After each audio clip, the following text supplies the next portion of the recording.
Hola, hola, buenas tardes, ¿cómo están? Mi nombre es Mileika Leal. Es un placer estar aquí con ustedes.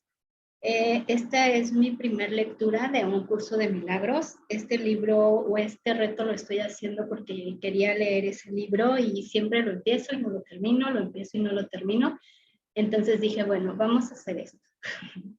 Lo voy a leer y lo voy a leer en vivo para compartirlo.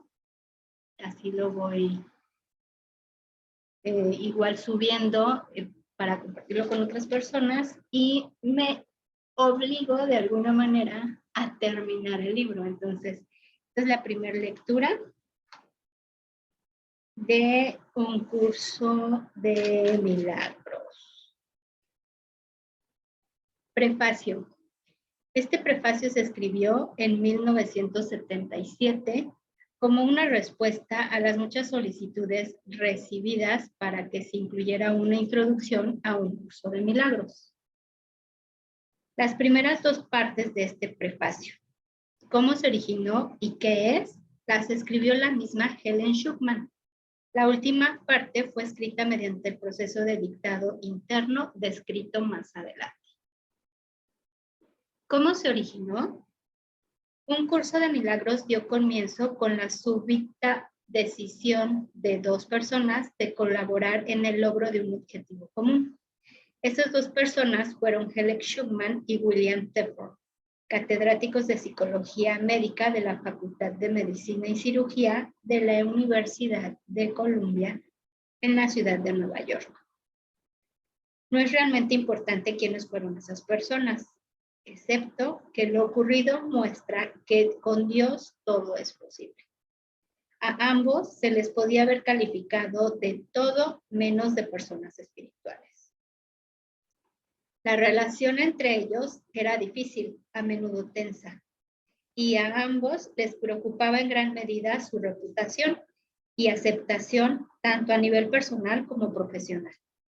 Sus vidas, que en su mayor parte estaban regidas por valores mundanos, apenas coincidían con lo que el curso postula. He aquí cómo Helen, la persona que recibió el material, se describe a sí misma. Psicóloga, educadora, intelectualmente conservadora y de ideología atea. Estaba trabajando en una institución académica de gran prestigio, cuando de repente ocurrió algo que precipitó una cadena de acontecimientos que yo jamás habría podido predecir. El jefe de mi departamento anunció inesperadamente que estaba cansado de los sentimientos de ira y agresividad que nuestras actitudes reflejaban y concluyó diciendo, tiene que haber otro camino. Como si hubiera estado esperando esa señal, accedí a ayudarle a encontrarlo. Al parecer, este curso es ese otro camino. Aunque su propósito era firme, tuvieron gran dificultad en comenzar su empresa común. Pero le habían ofrecido al Espíritu Santo la pequeña dosis de buena voluntad, que, como el propio curso habría de subrayar una y otra vez, es suficiente para permitirle al Espíritu Santo utilizar cualquier situación para sus propósitos e infundirle su poder. Continuando con el relato de Helen. 3 sorprendentes meses precedieron al inicio de la redacción en sí, durante los cuales Bill me sugirió que anotara los sueños de elevado simbolismo que estaba teniendo, así como las extrañas imágenes que me asediaban. Aunque para entonces ya me había acostumbrado un tanto a lo inesperado, aún así me llevé la gran sorpresa cuando me vi escribiendo, este es un curso de milagros. Ese fue mi primer contacto con la voz.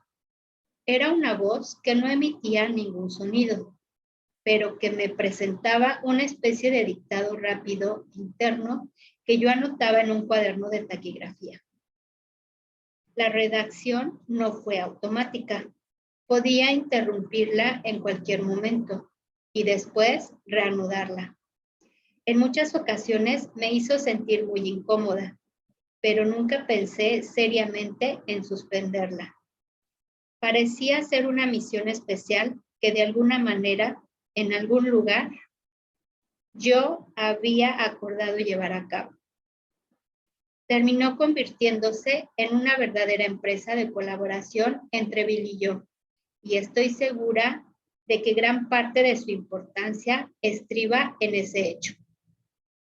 Yo anotaba lo que la voz decía, y al día siguiente se lo leía a Bill, y él lo pasaba a máquina.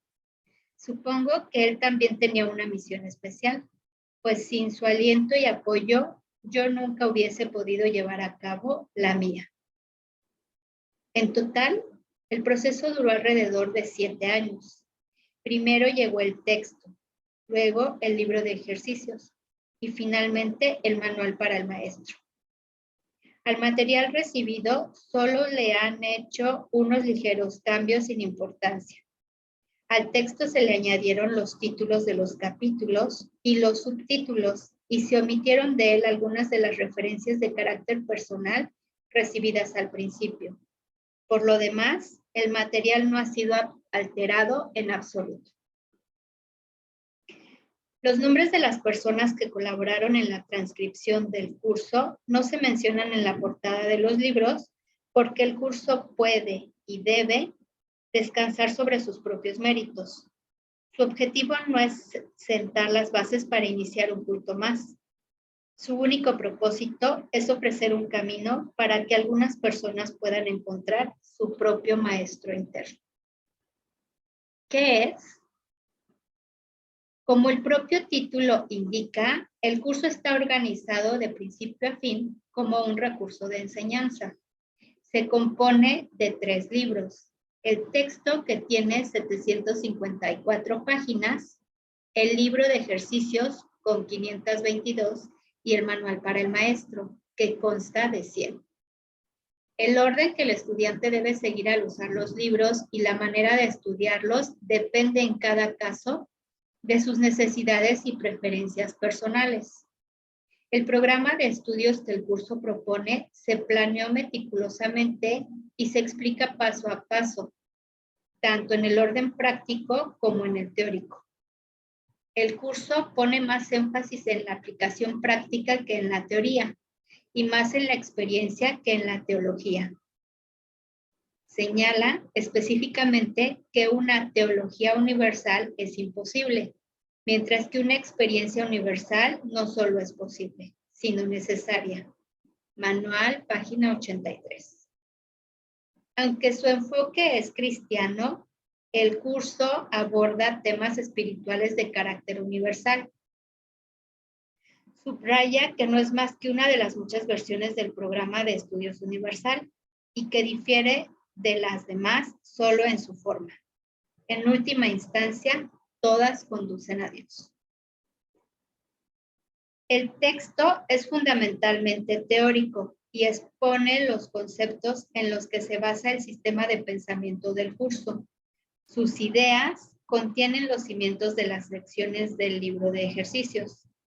Sin la aplicación práctica que el libro de ejercicios provee, el texto quedaría reducido, en su mayor parte, a una serie de abstracciones que no tendrían la fuerza necesaria para producir el cambio de mentalidad que es la meta del curso. El libro de ejercicios consta de 365 lecciones, una para cada día del año. No es necesario, sin embargo, hacer las lecciones siguiendo ese ritmo. Se puede, si se desea, dedicar más de un día a una lección determinada.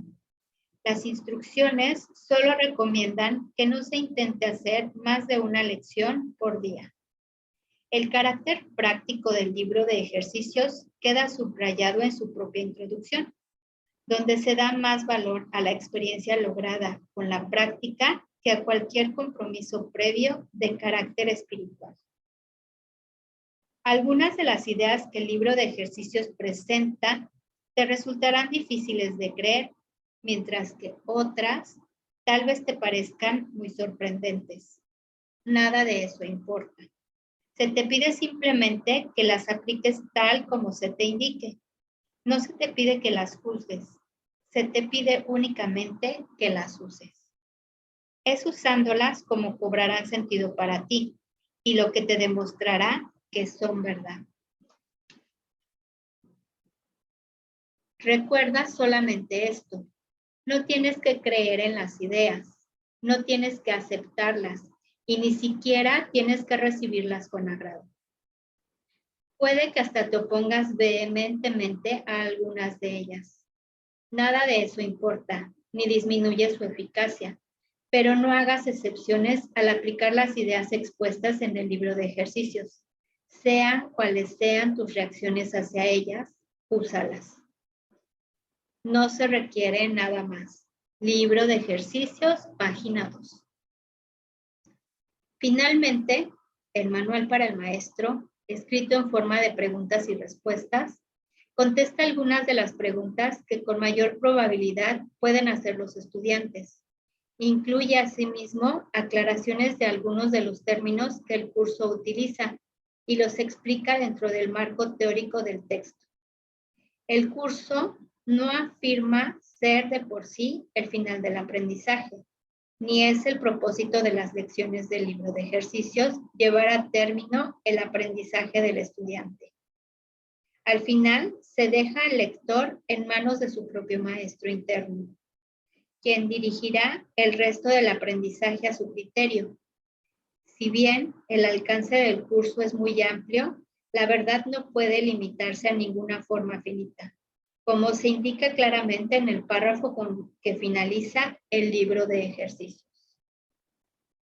Este curso es un comienzo, no un final. Ya no se designarán más lecciones específicas, pues ya no son necesarias. En lo sucesivo, oye tan solo la voz que habla por Dios. Él dirigirá tus esfuerzos, diciéndote exactamente lo que debes hacer, cómo dirigir tu mente y cuándo debes venir a Él, en silencio, pidiendo su dirección infalible y su palabra certera. Libro de ejercicios, página 521. ¿Qué postula? Nada real puede ser amenazado, nada irreal existe.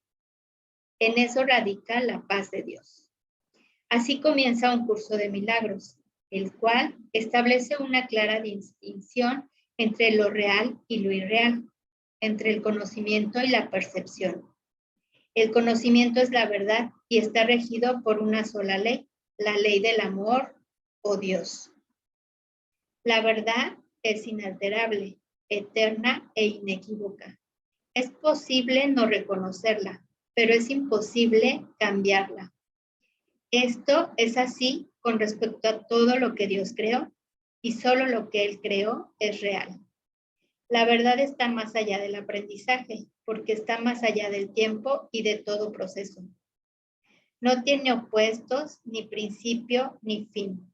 Simplemente es. El mundo de la percepción, por otra parte, es el mundo del tiempo, de los cambios, de los comienzos y de los finales.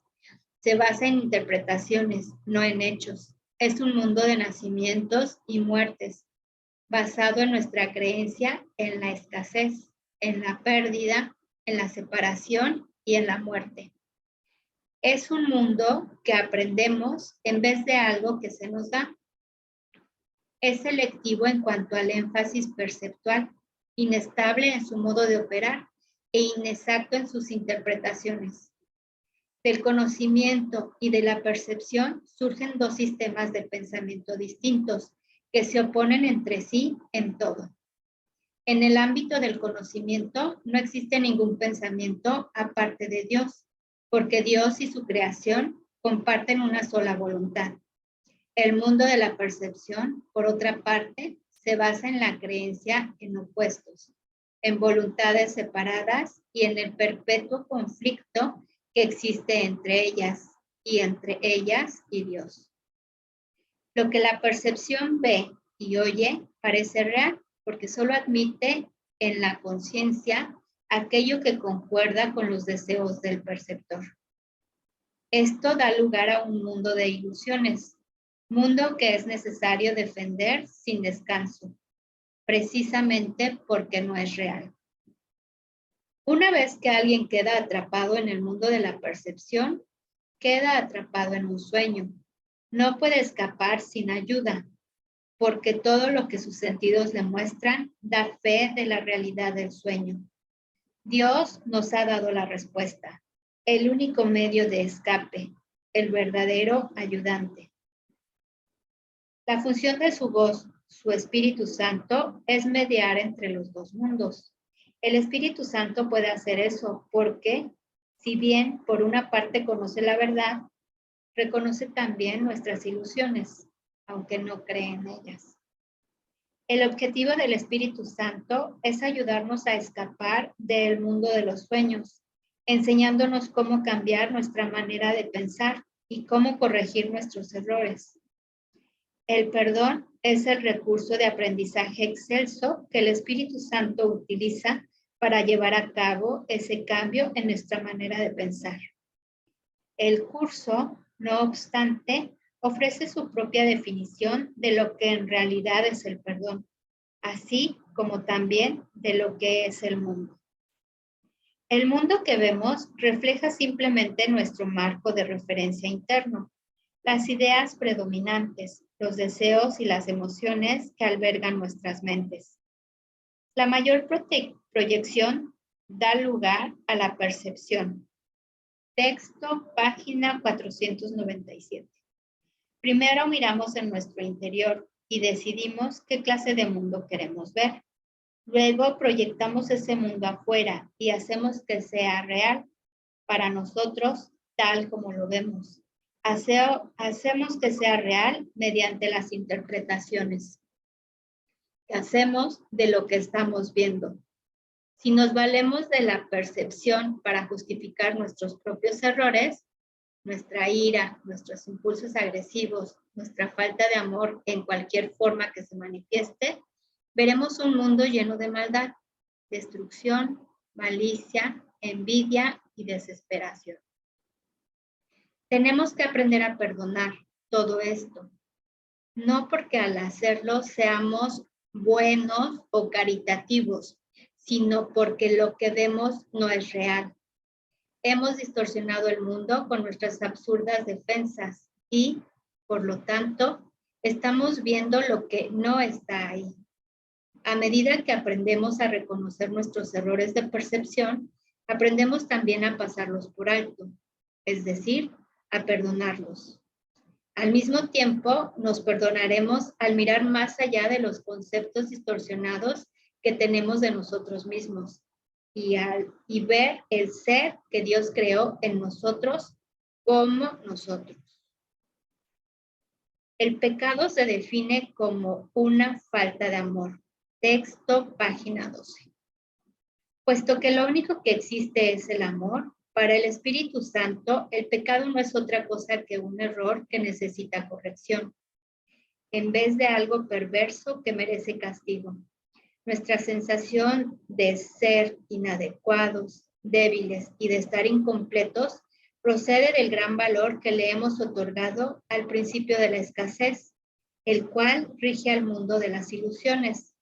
Desde este punto de vista, buscamos en otros lo que consideramos que nos falta a nosotros. Amamos a otro con el objeto de ver qué podemos sacar de él. De hecho, a esto es a lo que en el mundo de los sueños se le llama amor. Puede haber mayor error que ese, pues el amor es incapaz de exigir nada.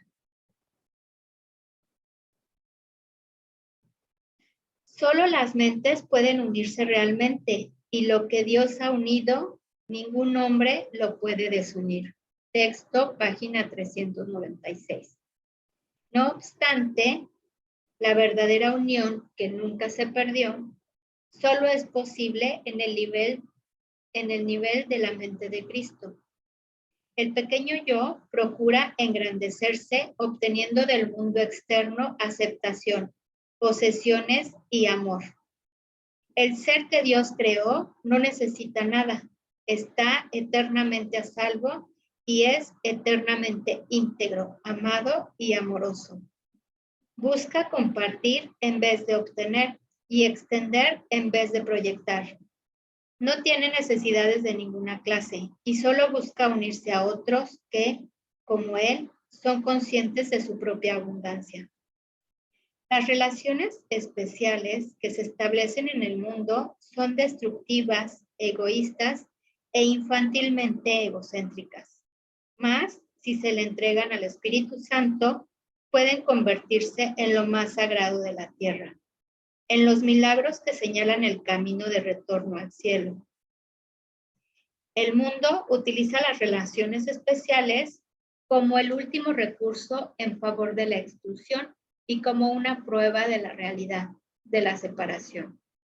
El Espíritu Santo las transforma en perfectas lecciones de perdón y las utiliza como un medio para despertarnos del sueño. Cada una representa una oportunidad de sanar nuestras percepciones y de corregir nuestros errores. Cada una es una nueva oportunidad de perdonarnos a nosotros mismos, perdonando a otros. Y cada una viene a ser una invitación más al Espíritu Santo y al recuerdo de Dios. La percepción es una función del cuerpo y, por lo tanto, supone una limitación de la conciencia. La percepción ve a través de los ojos del cuerpo y oye a través de sus oídos. Produce las limitadas reacciones que éste tiene. El cuerpo aparenta ser en gran medida automotivado e independiente, mas en realidad solo responde a las intenciones de la mente. Si la mente lo utiliza para atacar, sea de la forma que sea, el cuerpo se convierte en la víctima de la enfermedad, la vejez y la decrepitud. Si la mente, en cambio, acepta el propósito del Espíritu Santo, el cuerpo se convierte en un medio eficaz de comunicación con otros, invulnerable mientras se le necesite, que luego, sencillamente, se descarta cuando deja de ser necesario. De por sí, el cuerpo es neutro, como lo es todo en el mundo de la percepción. Utilizarlo para los objetivos del ego o para los del Espíritu Santo depende enteramente de lo que la mente elija. Lo opuesto a ver con los ojos del cuerpo es la visión de Cristo, la cual refleja fortaleza en vez de debilidad, unidad en vez de separación y amor en vez de miedo. Lo opuesto a oír con los oídos del cuerpo es la comunicación a través de la voz que habla en favor de Dios, el Espíritu Santo, el cual mora en cada uno de nosotros.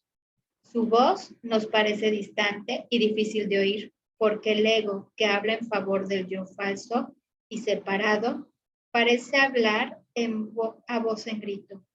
Sin embargo, es todo lo contrario. El Espíritu Santo habla con una claridad inequívoca y ejerce una atracción irresistible. Nadie puede ser sordo a sus mensajes de liberación y esperanza, a no ser que elija identificarse con el cuerpo.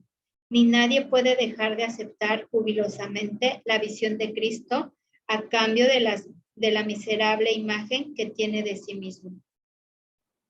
La visión de Cristo es el don del Espíritu Santo, la alternativa que Dios nos ha dado contra la ilusión de la separación y la creencia en la realidad del pecado, la culpabilidad y la muerte. Es la única corrección para todos los errores de percepción, la reconciliación de los aparentes opuestos en los que se basa este mundo. Su benévola luz muestra todas las cosas desde otro punto de vista, reflejando el sistema de pensamiento que resulta del conocimiento y haciendo que el retorno a Dios no solo sea posible, sino inevitable. Lo que antes se considera una injusticia que alguien cometió contra uno, se convierte ahora en una petición de ayuda y de unión. El pecado, la enfermedad y el ataque se consideran ahora percepciones falsas que claman por el remedio que procede de la ternura y del amor. Las defensas se abandonan porque donde no hay ataque, no hay necesidad de ellas. Las necesidades de nuestros hermanos se vuelven las nuestras, porque son nuestros compañeros en la jornada de regreso a Dios. Sin nosotros, ellos perderían el rumbo. Sin ellos, nosotros jamás podríamos encontrar el nuestro. El perdón es algo desconocido en el cielo, donde es inconcebible que se pudiese necesitar. En este mundo, no obstante, el perdón es una corrección necesaria para todos los errores que hemos cometido. Perdonar a otros es la única manera en que nosotros mismos podemos ser perdonados, ya que refleja la ley celestial según la cual dar es lo mismo que recibir. El cielo es el estado natural de todos los hijos de Dios, tal como Dios los creó. Esa es su realidad eternamente, la cual no ha cambiado porque nos hayamos olvidado de ella. El perdón es el medio que nos permitirá recordar. Mediante el perdón cambiamos la manera de pensar del mundo. El mundo perdonado se convierte en el umbral del cielo, porque mediante su misericordia podemos finalmente perdonarnos a nosotros mismos. Al no mantener a nadie prisionero de la culpabilidad, nos liberamos. Al reconocer a Cristo en todos nuestros hermanos, reconocemos su presencia en nosotros mismos. Al olvidar todas nuestras percepciones erróneas y al no permitir que nada del pasado nos detenga, podemos recordar a Dios. El aprendizaje no nos puede llevar más allá. Cuando estemos listos, Dios mismo dará el último paso que nos conducirá de regreso a Él. Un curso de milagros, texto. Foundation for Inner Peace. Fundación para la paz interior. Ok, el índice no lo voy a leer. Son muchas hojas, muchas hojas. Entonces nos vamos a ir directo a la introducción. Este es un curso de milagros. Es un curso obligatorio. Solo el momento en que decides tomarlo es voluntario. Tener libre albedrío no quiere decir que tú mismo puedas establecer el plan de estudios. Significa únicamente que puedes elegir lo que quieres aprender en cualquier momento dado. Este curso no pretende enseñar el significado del amor, pues eso está más allá de lo que se puede enseñar. Pretende, no obstante, despejar los obstáculos que impiden experimentar la presencia del amor, el cual es tu herencia natural. Lo opuesto al amor es el miedo, pero aquello que todo lo abarca no puede tener opuestos. Este curso puede, por lo tanto, resumirse muy simplemente de la siguiente manera. Nada real puede ser amenazado. Nada irreal existe. En esto radica la paz de Dios. Capítulo 1. El significado de los milagros. 1. Principios de los milagros. 1. No hay grado de dificultad en los milagros. No hay ninguno que sea más difícil o más grande que otro. Todos son iguales. Todas las expresiones de amor son máximas. 2. Los milagros de por sí no importan. Lo único que importa es su origen, el cual está más allá de toda posible evaluación. 3. Los milagros ocurren naturalmente como expresiones de amor. El verdadero milagro es el amor que los inspira. En este sentido, todo lo que procede del amor es un milagro. 4. Todos los milagros significan vida y Dios es el dador de la vida. Su voz te guiará muy concretamente. Se te dirá todo lo que necesitas saber. 5. Los milagros son hábitos y deben de ser involuntarios. No deben controlarse conscientemente. Los milagros seleccionados conscientemente pueden proceder de un falso asesoramiento. 6. Los milagros son naturales. Cuando no ocurre, es que algo anda mal. 7. Todo el mundo tiene derecho a los milagros, pero antes es necesario una purificación. 8. Los milagros curan porque suplen una falta. Los obran aquellos que temporalmente tienen más para aquellos que temporalmente tienen menos. 9.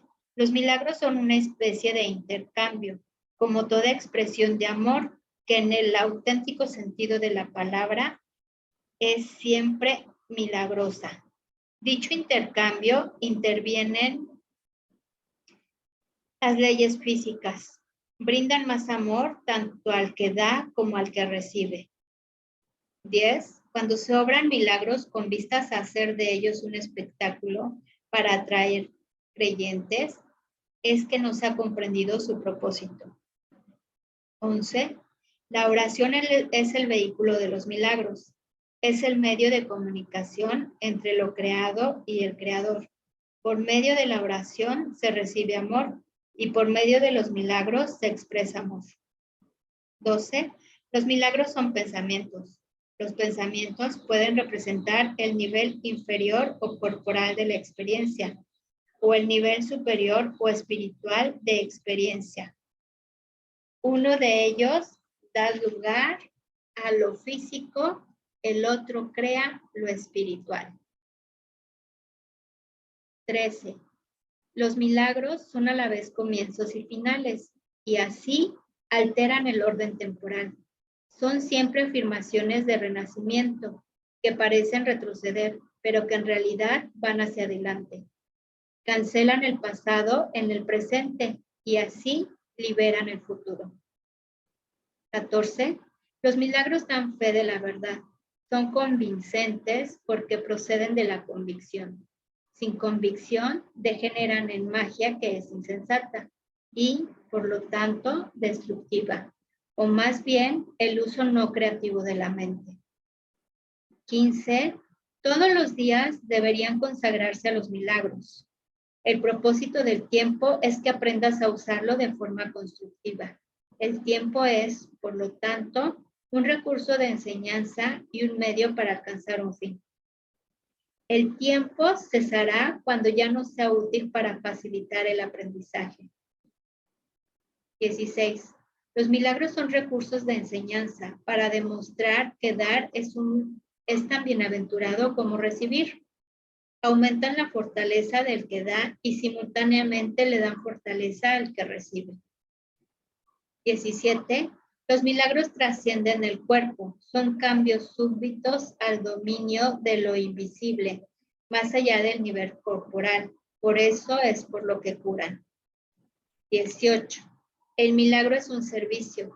Es el máximo servicio que le puedes prestar a otro. Es una manera de amar al prójimo como a ti mismo, en la que reconoces simultáneamente tu propia valía y la de él. 19. Los milagros hacen que las mentes sean una en Dios. Se basan en la cooperación porque la filiación es la suma de todo lo que Dios creó. Los milagros reflejan, por lo tanto, las leyes de la eternidad, no las del tiempo. 20. Los milagros despiertan nuevamente la conciencia de que el espíritu, no el cuerpo, es el altar de la verdad. Este reconocimiento es lo que le confiere al milagro su poder curativo. 21. Los milagros son expresiones naturales de perdón. Por medio de los milagros, aceptas el perdón de Dios al extendérselo a otros. 22. Los milagros se asocian con el miedo debido únicamente a la creencia de que la oscuridad tiene la capacidad de ocultar. Crees que lo que no puedes ver con los ojos del cuerpo no existe. Esta creencia te lleva a negar la visión espiritual. 23. Los milagros reorganizan la percepción y colocan todos los niveles en su debida perspectiva. Esto cura, ya que toda enfermedad es el resultado de una confusión de niveles. 24. Los milagros te capacitan para curar a los enfermos y resucitar a los muertos, porque tanto la enfermedad como la muerte son invenciones tuyas y, por lo tanto, las puedes abolir. Tú mismo eres un milagro. capaz de crear a semejanza de tu creador. Todo lo demás no es más que tu propia pesadilla y no existe. Solo las creaciones de luz son reales. 25. Los milagros son parte de una cadena eslabonada de perdón que, una vez completa, es la expiación. La expiación opera todo el tiempo y en todas las dimensiones del tiempo. 26. Los milagros representan tu liberación del miedo. Expiar significa deshacer. Deshacer el miedo es un aspecto esencial del poder expiatorio de los milagros.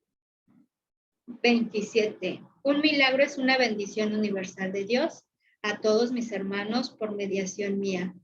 Perdonar es el privilegio de los perdonados. 28. Los milagros son un modo de liberarse del miedo. La revelación produce un estado en que el miedo ya ha sido abolido. Los milagros son, por lo tanto, un medio y la revelación un fin. 29. Los milagros alaban a Dios a través de ti. Lo alaban al honrar a sus creaciones, afirmando así la percepción de las mismas. Juran porque niegan la identificación con el cuerpo y afirman la identificación con el espíritu. 30. Dado que los milagros reconocen el espíritu, ajustan los niveles de percepción y los muestran en su debido lugar.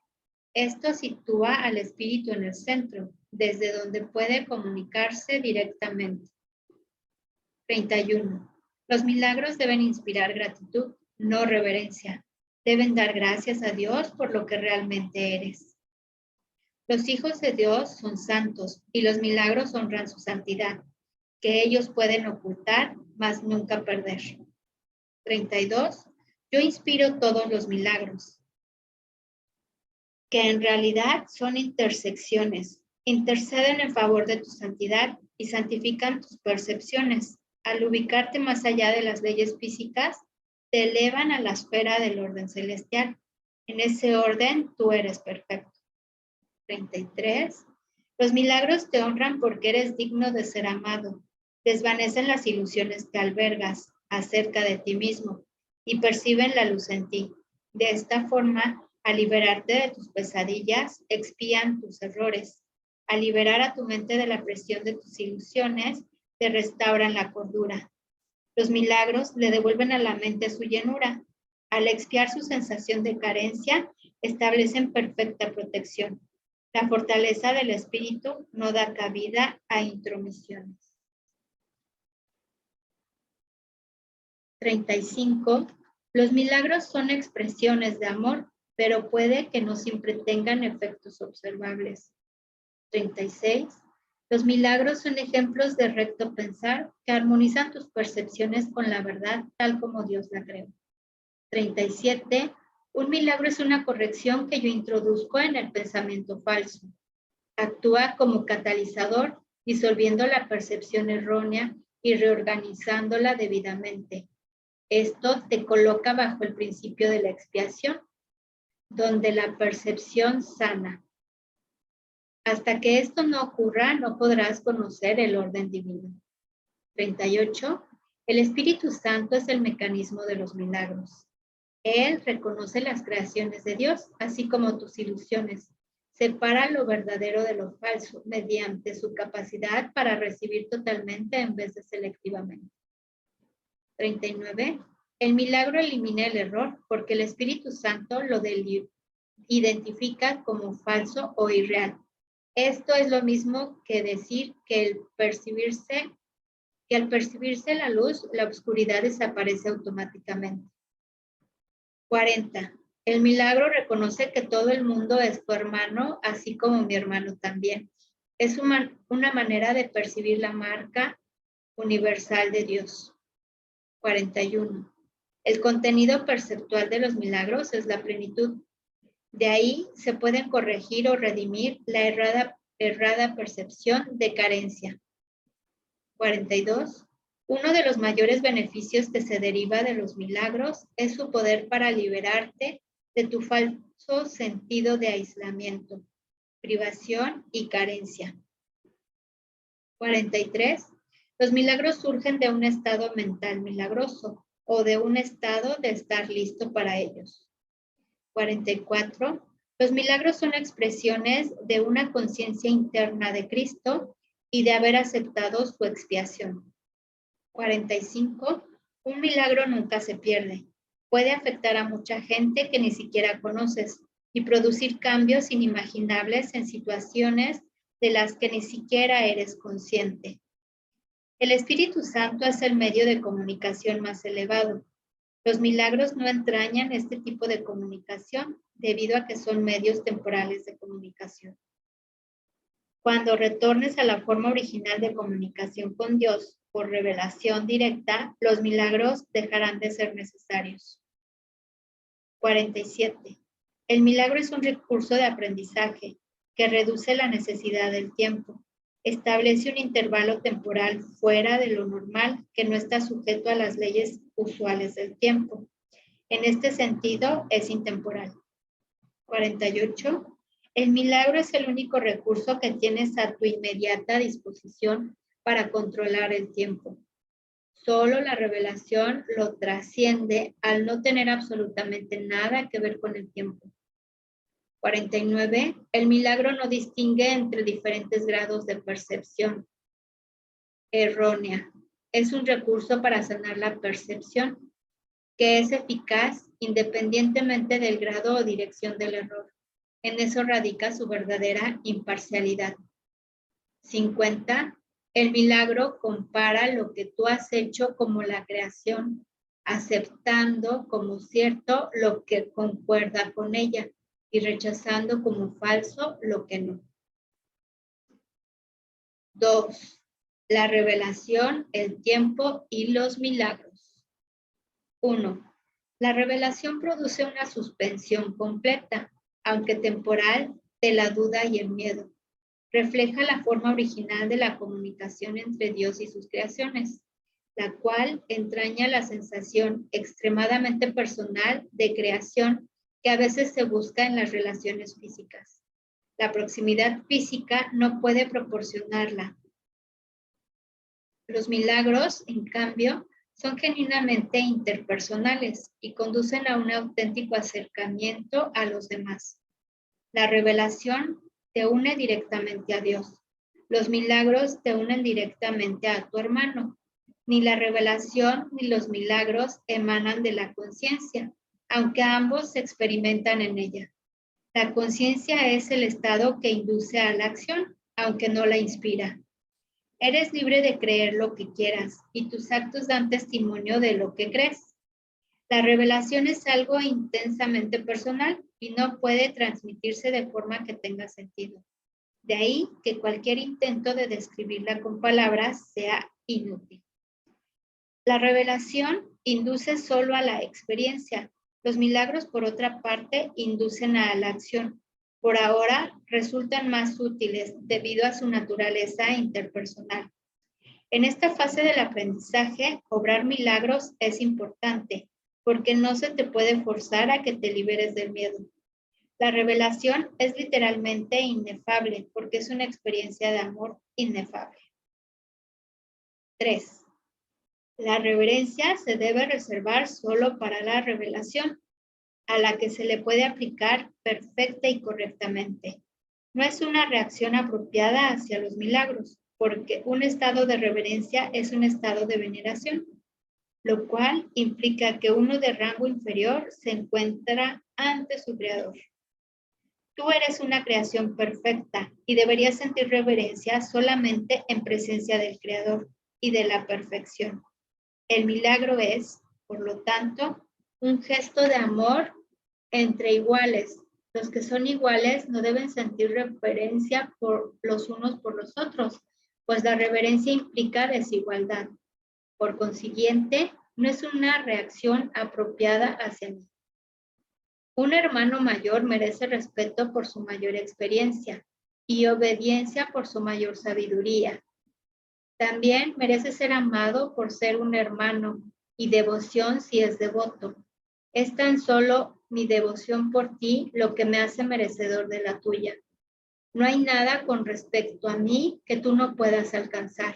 No tengo nada que no proceda de Dios. La diferencia entre nosotros, por ahora, estriba en que yo no tengo nada más. Esto me coloca en un estado que en ti solo es latente. Nadie viene al Padre sino por mí. 4. No significa que yo esté en modo alguno separado de ti o que sea diferente, excepto en el tiempo. Y el tiempo no existe realmente. La afirmación tiene más sentido desde el punto de vista de un eje vertical que de uno horizontal.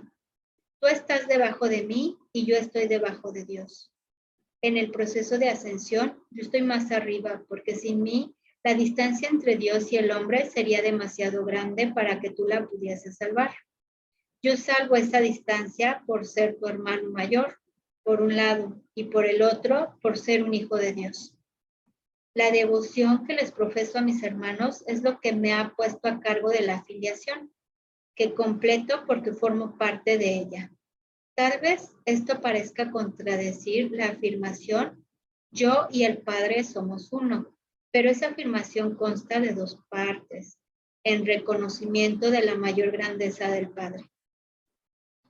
5. Las revelaciones son indirectamente inspiradas por mí, debido a mi proximidad al Espíritu Santo, y a que me mantengo alerta para cuando mis hermanos estén listos para recibir la revelación. De esta manera, puedo obtener para ellos más de lo que ellos podrían obtener para sí mismos. El Espíritu Santo es el mediador entre la comunicación superior y la inferior, y mantiene abierto para la revelación el canal directo de Dios hacia ti. La revelación no es recíproca. Procede de Dios hacia ti, pero no de ti hacia Dios. 6. El milagro reduce al mínimo la necesidad del tiempo. En el plano longitudinal u horizontal, el reconocimiento de la igualdad de los miembros de la afiliación parece requerir un tiempo casi interminable. El milagro, no obstante, entraña un cambio súbdito de la percepción horizontal a la vertical. Esto introduce un intervalo del cual tanto el que da como el que recibe emergen mucho más adelantados en el tiempo de lo que habrían estado de otra manera. El milagro, pues, tiene la propiedad única de abolir el tiempo en la medida en que hace innecesario el intervalo de tiempo que abarca. No existe relación alguna entre el tiempo que un milagro tarda en llevarse a cabo y el tiempo que abarca. El milagro sustituye a un aprendizaje que podría haber durado miles de años. Lo hace en virtud del reconocimiento implícito de la perfecta igualdad que existe entre el que da y el que recibe, en la que se basa el milagro. El milagro acorta el tiempo al producir su colapso, eliminando de esta manera ciertos intervalos dentro del mismo. Hace esto, no obstante, dentro de la secuencia temporal más amplia. Ok, hasta aquí lo voy a dejar. Y para la próxima semana vamos a empezar con la parte 3, la expiación y los milagros. Nos vemos.